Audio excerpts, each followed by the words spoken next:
Eh, a mí sí me tocó decir buenas tardes. Antes de empezar, quiero proponer un ejercicio porque estamos en el horario más difícil que se llama prealmuerzo y más que por ustedes, por mí. Entonces quiero, por favor, invitarlos a que se paren y voy a bajar un momentico aquí el micrófono.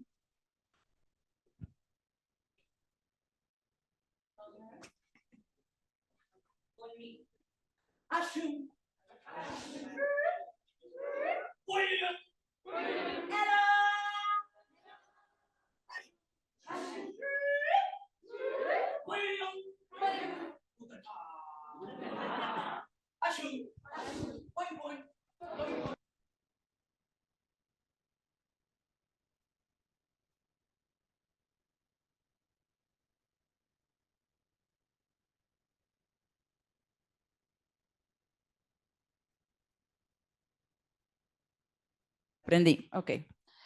Mucho gusto, mi nombre es Isabela Londoño, yo soy profesora de FACREA. Uf, otra facultad. Soy profesora de teatro, ¿sí? Como para que no digan nada de hasta dónde salió, aunque yo creo que eso ya se nota.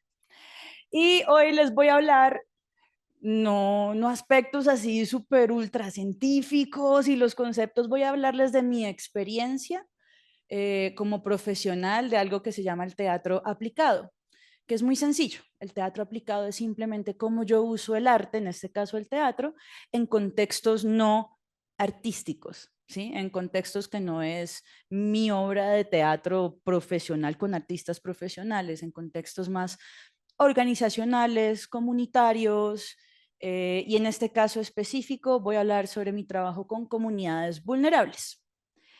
Quiero comenzar diciendo que durante mi viaje, lo primero que me di cuenta es que la plataforma desde la cual nosotros creamos arte, o desde la plataforma de la cual el artista crea el arte, va más allá que su autoexpresión. Es muchísimo más compleja. Y todo esto que les voy a narrar el día de hoy viene a través de una pregunta muy sencilla, que es cuán importantes son las narrativas que nos constituyen. Y cuando hablo de las narrativas son las historias, ¿sí? Los discursos con los que hemos sido criados, la novela de las 7 de la noche, ¿por qué no? Lo que nos decimos todos los días, los que nos dicen, los que nos rodean y sobre todo lo que nos dice la sociedad que nosotros somos y cómo nosotros vivimos. Aquellas narrativas que a las cuales estamos expuestos durante todo el día, todos los días, a toda hora, nos afectan. Nos afectan en la forma como nosotros nos relacionamos con el mundo, como nosotros nos exponemos al mundo y ante todo la forma en cómo yo constituyo mis posibilidades de ser yo. Y entonces me voy a ir un poquito a algo más complejo y es, existe en nuestra sociedad, y voy a hablar de la sociedad occidental porque es la que me toca, y es en realidad porque vivimos bajo una narrativa que nos dice que hay una sociedad occidental. Y es una narrativa que además es eurocentrista y podemos hablar de que es un poco patriarcal, un poco. Y bueno, nos podemos ir metiendo con todos esos discursos, pero yo creo que ustedes ya entienden a qué narrativa yo me refiero.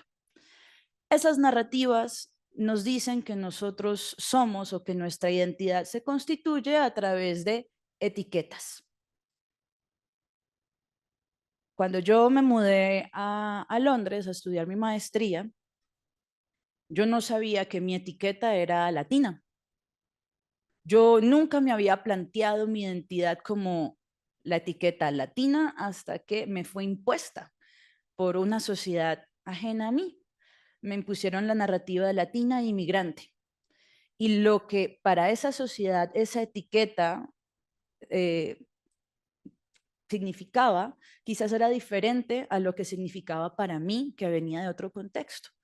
Pero lentamente, a medida que yo iniciaba mi proceso de aculturación en este nuevo contexto, comencé a adoptar las formas de relacionarme según esa etiqueta y ese imaginario que esta sociedad tenía sobre lo que era una mujer latina y una mujer migrante. Y eso fue modificando la forma en cómo yo comencé a percibirme a mí misma y por ende la forma en cómo yo comencé a relacionarme con mi bienestar. Y les tiro toda esta cháchara porque esa es la plataforma desde la cual vamos a hablar de mi experiencia. Yo comencé con el teatro aplicado haciendo clown hospitalario, aquí en Bogotá con la Fundación Doctora Clown. Y pensaba que mi papel como clown era hacer reír y que la base de la efectividad de lo que llamamos terapia de la risa era que las personas se rieran, ¿sí? Porque todos aquí me imagino que ya saben que la risa tiene ciertos efectos en nuestra anatomía, ¿sí? La risa, además de liberar endorfinas y otros jugos neurotransmisores por ahí que nos hacen sentir bien y que están asociados con la sensación de bienestar anatómicos y toda la parte fisiológica, que la risa, además de eso, estimula la producción de células blancas, de linfocitos X, Y, Z, que la risa, además de eso, coge nuestro cerebro y lo lleva de unas ondas ahí todas de supervivencia y de estrés a ondas de relajación y que incluso hace que podamos ser más creativos. Y de hecho, cuando ustedes se ríen en un salón de clase, aprenden más, porque la risa ayuda a que ya muchas cosas. Yo pensé que ese era el núcleo de mi intervención artística. Y luego un día entro yo a una de mis salas de mis pacientes y había un niño que estaba siendo en ese instante diagnosticado con una especie de arritmia. Entonces, lo chévere de ser clown es que a uno se le permite hacer cualquier cosa. Entonces yo entré, colega, le dije al médico, permítame, yo hago una segunda opinión, porque el niño se estresó, porque apenas el médico dijo arritmia, la mamá hizo y el niño dijo, clic, clic, esto es malo, ¿sí o no? Y se estresó. Entonces yo entré, comencé con mi estetoscopio así todo re cool, a buscarle el latido del corazón en la planta de los pies. Y luego fui al dedito gordo y luego llegué, no, yo creo que el diagnóstico es incorrecto. Lo que pasa es que tú tienes mucho flow. Es eso, tienes un beat. Entonces puse al niño a escuchar su corazón y comenzamos a rapear sobre ese beat que tenía el chico.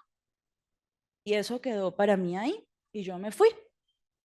A la semana que volví, yo voy caminando por el pasillo, así, ya, ya, toda cool. Y el niño me toca la espalda y me dice, Infutina, ese es el nombre de mi clown, Infutina, Infutina, Infutina, mira, es que decidí que me voy a volver cantante de reggaetón. Y yo, sí, sí, es que tú sabes, ¿no? Yo soy el chico que tiene flow. Y yo, sí, claro, sí. Ah, bueno, entonces es que comencé a componer canciones. Y fue en ese momento que me di cuenta que lo que yo realmente estaba haciendo era transformar narrativas y transformar la realidad para ese niño y su relación con su diagnóstico en ese instante.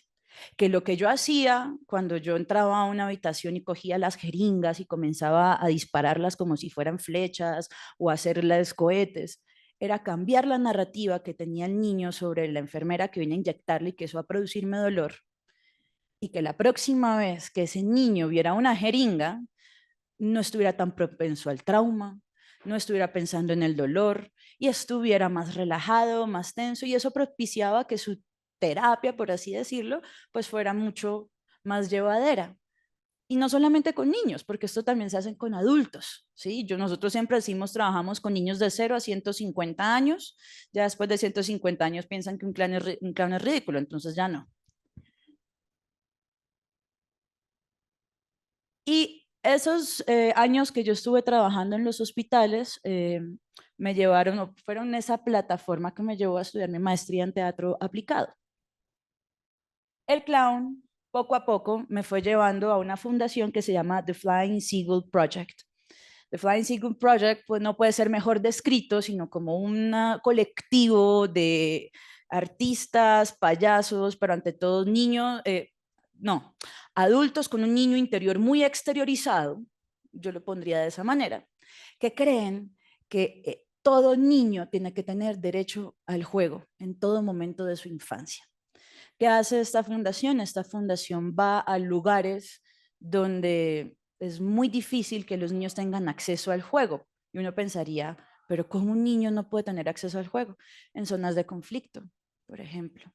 En el caso de los niños de las comunidades refugiadas que llegan a Londres y que cuando una comunidad refugiada llega a Londres, en Londres, ¿qué hacen? ¡Pah! Lo meten en un hotel, es como un hacinamiento en una cárcel, están en una familia por habitación y ellos no pueden salir de ahí hasta que se regularice y pueden durar años. Yo conozco familias que han estado 10 años dentro de un hotel esperando a que les regularicen su situación.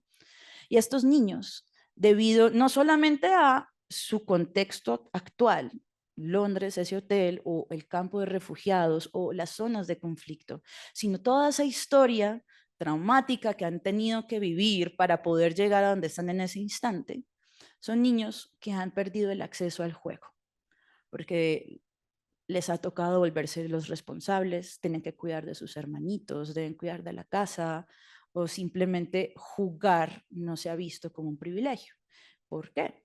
Porque nuestra narrativa universal nos ha dicho que es que jugar, uno juega cuando todo está bien. Uno juega cuando las cosas son chéveres y casi que hemos vuelto el juego un privilegio de unos pocos. ¿Sí? Hay niños, entonces para yo poder jugar tengo que tener el dinero, tengo que tener el tiempo, tengo que tener las herramientas y además de eso la imaginación. ¿Sí? Hay gente, incluso los adultos necesitan más cosas que los niños para poder acceder al juego. Es muy gracioso. Eh, entonces eso es lo que hace Flying Seagull. Pero no es ir a jugar con los niños como si yo fuera y no es por denigrar, pero como si yo fuera el recreador de Karen's Pizza, porque no es eso, ¿sí? Nosotros, o bueno, cuando estaba haciendo parte de esta fundación, teníamos todo un personaje clown que iba y jugaba realmente con el chico, porque es que para que el juego sea una especie de intervención efectiva, y ya les digo para qué, necesitamos que el juego sea de verdad, que la persona que esté ahí jugando con los niños sea una persona que 100% está comprometida en ese juego, que está siendo honesta, que se está divirtiendo y por eso vamos a través del clown, porque es que el clown es la forma técnica más honesta que tiene el actor. El clown es totalmente honesto, el clown es un niño interior exteriorizado, pero el clown además de eso no tiene un estatus superior a su audiencia. El clown está al mismo nivel, sino un poquito más abajo, ¿sí? Y está bien con eso. Y cuando tú llegas a jugar con los niños desde el clown, desde tu honestidad, desde tú y yo somos iguales, le estás demostrando al niño que es que tú eres válido en este contexto.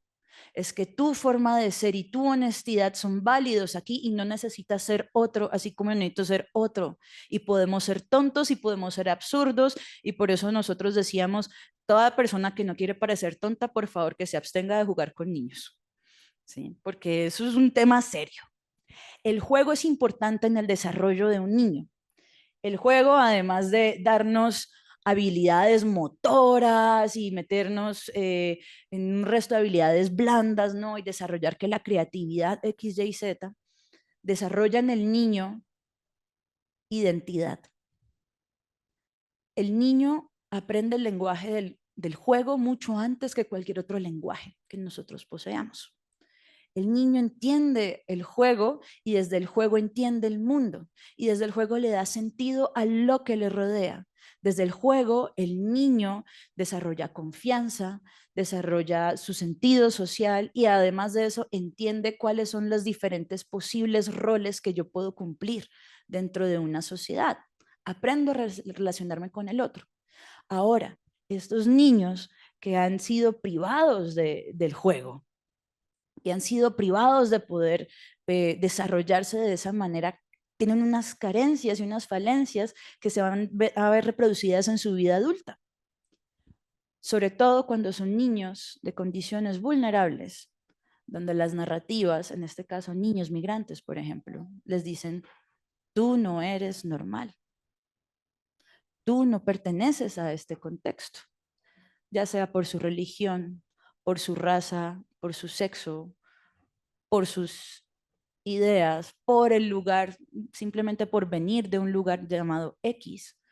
Son niños que les ponen unas etiquetas y en ese proceso de aculturación, que es un proceso supremamente estresante, porque no es un proceso, o por lo menos en nuestra narrativa occidental, no es un proceso bilateral, donde somos una comunidad que recibe al otro y nos entendemos y nos aculturizamos mutuamente, sino que se nos obliga a que sea un proceso unilateral. No es que tú viniste a este país y tú te tienes que acostumbrar a nosotros y tú te tienes que aculturizar. Nosotros no tenemos por qué nada que ver contigo. Cuando eso pasa y cuando un niño está metido en ese contexto, sus narrativas de quién soy yo y cómo me puedo relacionar yo con el mundo son muy limitadas, porque es que yo no pertenezco, no soy parte de la narrativa dominante, no soy parte de la esfera pública.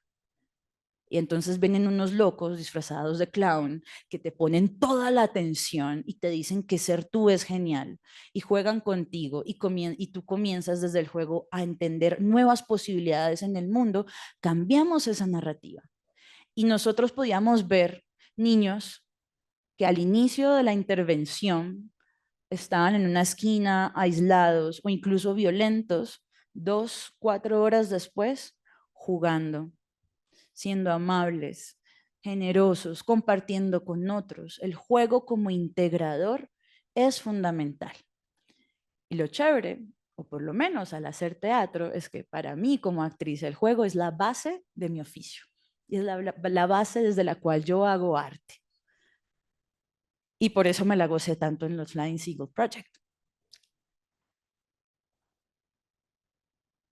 Bueno, este es como un resumencito de lo que les acabo de decir. Voy a continuar.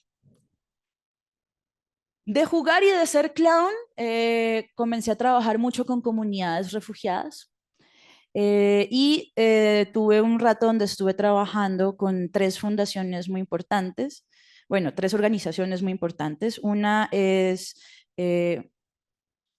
la Cruz Roja Británica, a través de un grupo de teatro que yo armé que se llamaba Kick Theater, hicimos un convenio con ellos y también un convenio con Jesuit Refugee Center, que es otra, digamos, otra organización, otra fundación que trabaja con refugiados. A través de Kick Theater trabajamos con estas 2 organizaciones y trabajamos con el público adulto. Y era público adulto, refugiados de todas partes del mundo. Y así como me pasó con los niños, que no todo el mundo hablaba el mismo idioma, pero nos entendíamos a través del juego, pues a través del teatro comenzamos a entendernos todos, aun cuando no habláramos el mismo idioma.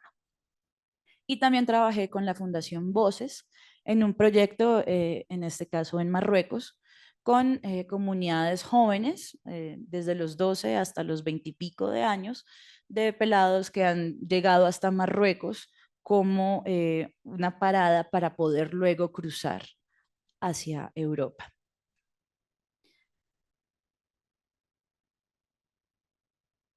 Con la Fundación Voces en Marruecos desarrollamos un taller de teatro eh, para darles voz, para saber los chicos cuáles eran sus apreciaciones, sus sentimientos y sus ideas sobre la migración, qué implicaba migrar, qué significaba migrar, porque muchos estaban ahí sin desconocer esa etiqueta y tampoco les decíamos qué iba a ser, era tú qué te imaginas y cuáles eran sus ideas de futuro y cómo pensaban lograrlas. Los griegos tenían muy claro que el teatro era un ensayo de la realidad y por eso se inventaron la tragedia griega. La tragedia griega no era para hacer obras bonitas y poéticas y no todo eso que uno cree que es. La tragedia griega en realidad se inventó como un medio de manipulación social para decirle a la civilización cuáles eran los valores que debía tener una persona dentro de un contexto X. Y por eso es que el héroe es así, todo idealizado y hay, o sea, eso es un taller para más tarde, pero digamos que es una fundación. El teatro se ha vuelto a lo largo de los años una forma en cómo nuestra sociedad hace, deshace, refuerza narrativas. Nosotros a través del teatro y de nuestro performance, nosotros todo el tiempo les estamos dando al público, estamos haciendo, reforzando ideas o deshaciendo narrativas. Ideas de raza, por ejemplo, ideas de género. Todo el tiempo, cuando ustedes van a ver una obra de teatro, cuando ustedes van a ver cine, todas esas son narrativas que se nos están metiendo y se nos y ponen aquí a través del entretenimiento, porque es mucho más digerible a que yo le pasara un libro, esto es lo que usted se tenía que memorizar. Y a través de esas representaciones nosotros aprendemos a hacer en el mundo. Augusto Boal, maestro del teatro brasilero, se inventó algo que se llama el teatro del oprimido y el teatro foro. Básicamente, la intención de él era, oiga, haciendo, deshaciendo, reforzando todas estas narrativas, nosotros lo que vamos a hacer es diluir esas ideas. Y a través del teatro foro vamos a ensayar las posibilidades de mundos que podemos realizar. Entonces, lo que nosotros fuimos con la Fundación Voces a hacer en Marruecos fue que los chicos comenzaran a desarrollar esas posibilidades de mundo que querían para sí mismos. Ya si tuviera que ver con los temas de migración, había uno que incluso iba a Europa específicamente porque iba a jugar en el Barça, creo que era, sí, iba a ser jugador de fútbol. Pero comenzamos a desarrollar cuáles eran sus ideas de los mundos posibles a los que ellos iban a enfrentarse cuando llegaran una vez a su destino. Y nos dimos cuenta que ellos no querían casi que hablar de eso, que ellos en realidad lo que más querían hablar era sobre cómo ellos sentían que estaban siendo minimizados, ¿sí? Y minimizados desde su cultura y ni siquiera como migrantes. Hubo un grupo de chicos que incluso desarrolló toda una obra de teatro hablando sobre el tema del turismo y sobre cómo el turista europeo que va a Marruecos y respeta la cultura en Marruecos y no se aculturiza a la cultura que está visitando, ¿sí? Nos parecía temas muy válidos que podíamos reflexionar a través de eso. Con Kick Theater, por ejemplo, trabajando con la Cruz Roja, y luego les mostraré para cerrar un videito sobre eso, trabajamos con un grupo de mujeres del África subsahariana, tenían entre 40 y 60 años. Y lo primero que hicimos es, decidimos con mi colega Connie es, hay un problema y es que la Cruz Roja nos está diciendo, es que esto es una comunidad de migrantes, mujeres negras, migrantes, África subsahariana. Esa es la comunidad. Hay un problema en la narrativa de que es una comunidad, porque nos están diciendo, no, es que las comunidades se definen por características que tenemos todos en común. Pero resulta que es que el problema de la identidad es que la identidad es polifónica. ¿Sí? Yo no soy solo migrante y yo no soy solo mujer negra y no soy solo refugiada. ¿Sí? Hay muchas más cosas que me componen. Y cuando yo elijo una comunidad por una etiqueta, discrimino las otras voces de esa polifonía de la identidad de las personas que componen esa identidad, esa comunidad, pero además la discrimino del resto de su contexto y del resto del mundo. Entonces con Connie dijimos, no, venga, hay que cambiar eso y nos basamos mucho en esta, yo sé que ustedes lo han escuchado, lo escucharon mucho en las presidenciales, Vivir Sabroso, como una especie de filosofía de vida a las comunidades afrotrateñas. Ellos tienen un concepto de comunidad que me gustó mucho y entonces lo aplicamos aquí en Londres. Y fue que la comunidad no es la característica que nos une, sino el propósito. Y podemos ser totalmente diferentes, pero como poseemos un solo propósito, eso es lo que nos hace comunidad. Entonces, lo que hicimos con Kick Theater en la Cruz Roja y luego lo volvimos a hacer con Jesuit Refugee Center fue decirles, nuestro propósito es un futuro mejor para todos, ¿no? Y eso es nuestra comunidad, una comunidad de gente que está velando por un futuro mejor. Y dejamos a un lado esas etiquetas que tenían, porque es que comenzaron las personas que venían a nuestras sesiones se identificaban con la etiqueta de migrantes, se identificaban con la etiqueta de y esos imaginarios. Y entonces su sentido de bienestar, de quién soy yo y cómo mi futuro es posible, se veía todo el tiempo manchado por estas ideas colectivas alrededor de esa etiqueta que ni siquiera eran de él o de ella o de ellos, ¿sí? O de ella, ¿sí? No eran de ellos, eran de otro contexto. Y fue muy bello, porque tanto aquí como en la Cruz Roja, como en todo este trabajo con esta comunidad migrante, cambiando esas etiquetas y dándoles a ellos el control sobre su propia narrativa, comenzamos a ver en cuestiones de semanas cambios y transformaciones. Y comenzamos a darnos cuenta de que podíamos sembrar esperanza sobre ese futuro que a esa comunidad le esperaba. Y comenzaron a realmente volverse comunidad en el sentido en que el uno apoyaba al otro y comenzaron a hacer red en vez de simplemente somos los que nos reunimos los jueves a las 2 de la tarde a hablar de lo mal que nos va con migración Gran Bretaña. Y eso fue una experiencia muy importante para mí. Entonces, a partir de la práctica de la imaginación social, comenzamos a crear utopías que en inicio pueden ser o ser vistas como utopías, pero que en realidad cuando yo la aterrizo en un ejercicio práctico como lo es la escena y el teatro y el juego, comienzan a volverse realidades. Al inicio son solo ensayos, pero eso comienza a ser replicado afuera del salón de clase, afuera del salón de ensayo, afuera de el edificio donde se hace teatro y comienzan a replicar ellos mismos esas cosas que aprenden con sus propias comunidades, por así decirlo, con su barrio, con su gente, con su familia, y eso comienza a crecer.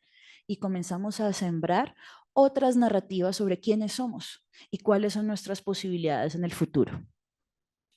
Y por último, mi última cosa que les voy a hablar es sobre Drag for the Future Workshop.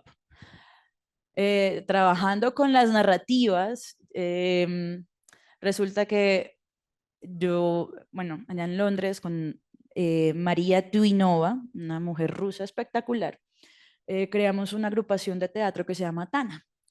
Y hicimos nuestra primera obra de teatro que viajó al Festival de Teatro de Edimburgo y era una obra que hablaba pues sobre género, sobre ser queer, inmigrante.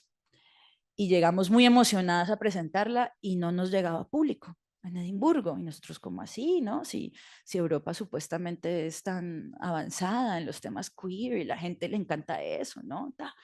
Y nos dimos cuenta que es que en Edimburgo no hay un espacio para la gente queer. Cuando nos fuimos, no, vamos a ir a la zona queer de Edimburgo y a invitar gente, y la zona queer era una cuadra con 2 bares gay. Y ya. Entonces dijimos, aquí hay que hacer algo, hay que comenzar a abrir espacios. Entonces nos juntamos con un hostal, nos prestó la sala de conferencias y nos montamos una semana un taller de drag. En ese momento le llamamos Drag for the Apocalypse porque estábamos muy bravas con el mundo. Había estallado la guerra Ucrania-Rusia, cosa que afectó obviamente a mi compañera Masha eh, muy profundamente. Además de eso, yo venía de estar en Marruecos y ver la desigualdad de cómo se trata a los refugiados en la frontera con España y de la violencia y la matanza. Veníamos como, el mundo se va a acabar. Hagamos drag for the apocalypse porque esto se va a acabar. Y el taller inició y lo que hacíamos era que y las personas que llegaron a este taller comenzamos a hacer un listado de todo aquello que está mal en el mundo y que nos daba rabia. Y cogíamos ese concepto que nos daba rabia, lo transformábamos en un personaje drag y luego le cambiábamos el chip y cambiábamos la narrativa. Y desde el drag hacíamos sarcasmo, hacíamos mil y un cosas. Luego dijimos, ve, deberíamos implementar esto en Londres. Y nos dimos cuenta, espérate, hay que cambiar la narrativa, porque estamos vendiendo la narrativa de que viene el apocalipsis. Entonces le cambiamos el nombre a Drag for the Future, porque dijimos, no, vamos a usar el drag como una herramienta para sembrar esperanza y para sembrar posibles futuros.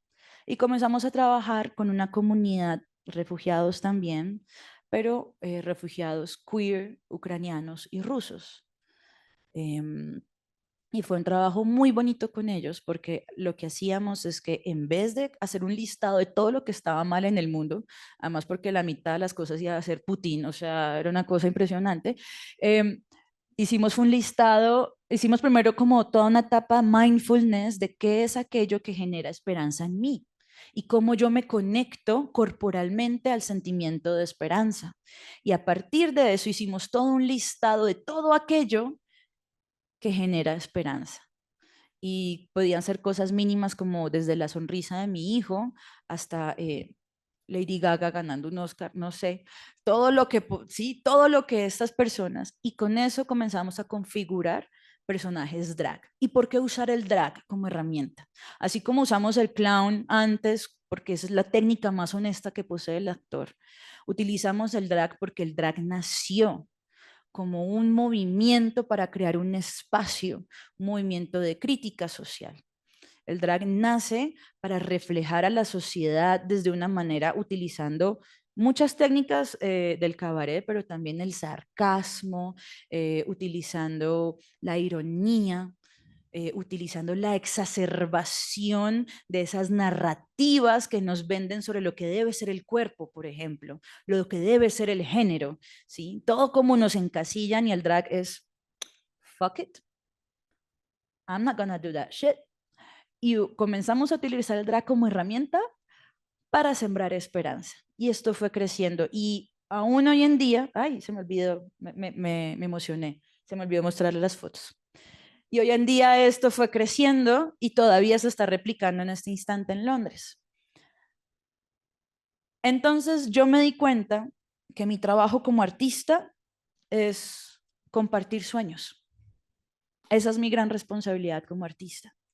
Y que más allá de todos estos jugos neurotransmisores que aparecen en mis espectadores y en las personas que comparten mis talleres o las comunidades con las que yo me junto a hacer arte, lo más importante que yo hago como artista es cambiar narrativas, porque cambiando narrativas genero bienestar en comunidades, genero nuevas ideas sobre a qué pueden tener acceso o no y genero nuevas ideas sobre posibilidades de futuro que antes no se habían considerado.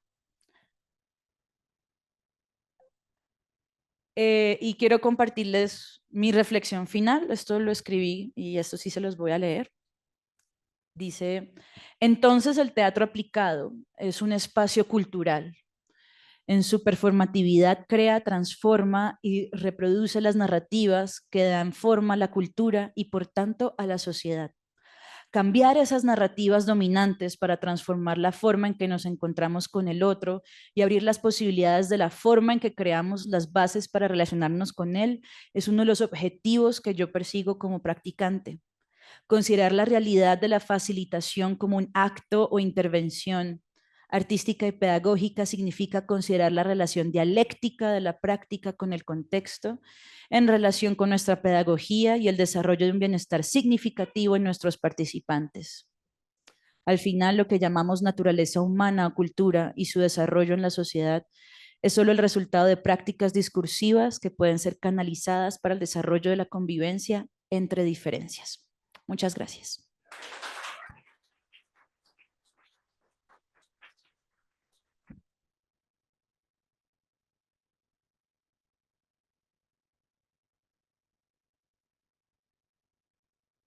¿Preguntas?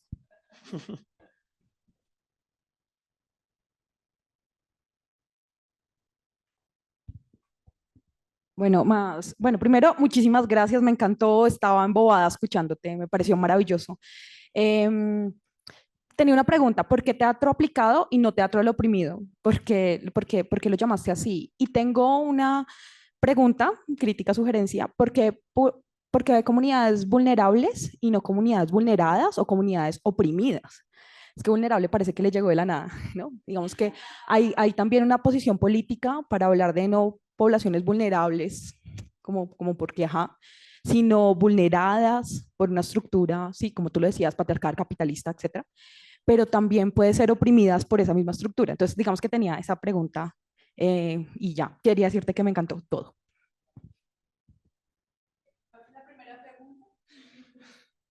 Porque Porque el teatro oprimido. Porque el teatro aplicado es un término sombrilla que acoge el teatro del oprimido, pero el teatro del oprimido, digamos que es una forma, es como podemos decir, una metodología específica de intervención. Hoy en día el teatro aplicado pues considera muchas más metodologías, hay muchísimos más autores. Y dentro del teatro oprimido pues encontramos incluso muchas herramientas diferentes, ¿no? Entre esas el teatro foro. Entonces digamos que es como un término sombrilla, porque puse comunidades vulnerables, eh, porque es un término que ya llega al imaginario colectivo. Sí, lo puse de esa manera, pero comparto contigo el concepto de para mí no son vulnerables, para mí son vulneradas, oprimidas, marginadas también por esa narrativa dominante y por lo que nosotros pensamos que debe ser esa narrativa dominante. Entonces, concuerdo contigo.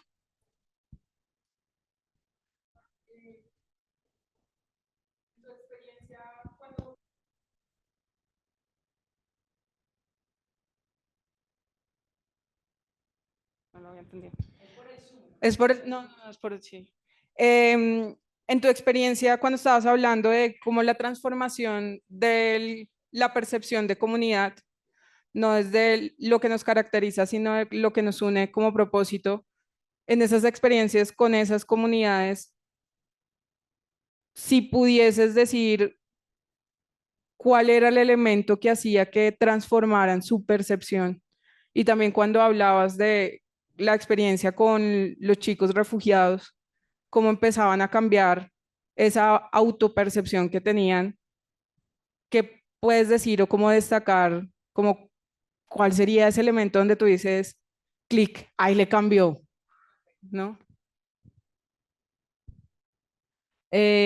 Bueno, sobre lo primero, por ejemplo, con esta última comunidad que les hablaba, son personas refugiados, unos de Rusia, otros de Ucrania, todos queer, y al inicio reunir ambas comunidades fue muy difícil porque venimos de un contexto donde pues Rusia y Ucrania están en guerra, ¿no?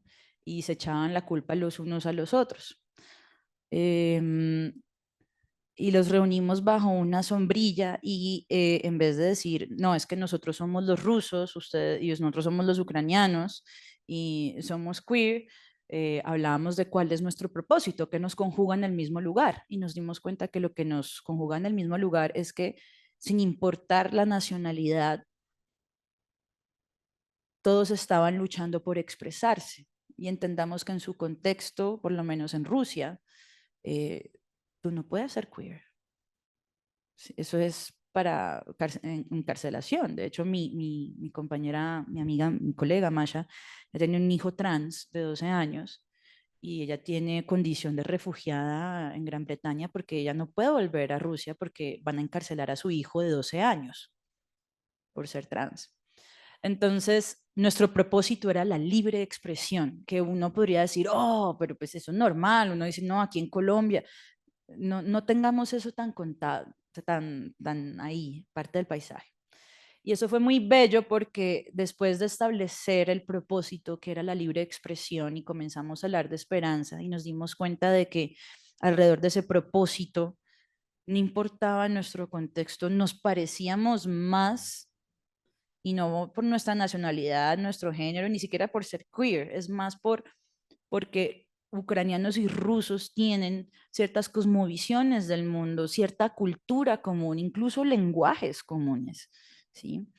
Y unirse todos por la libre expresión que no obtienen dentro de su propio país, pero que sí es posible en este nuevo contexto, lo cambió todo.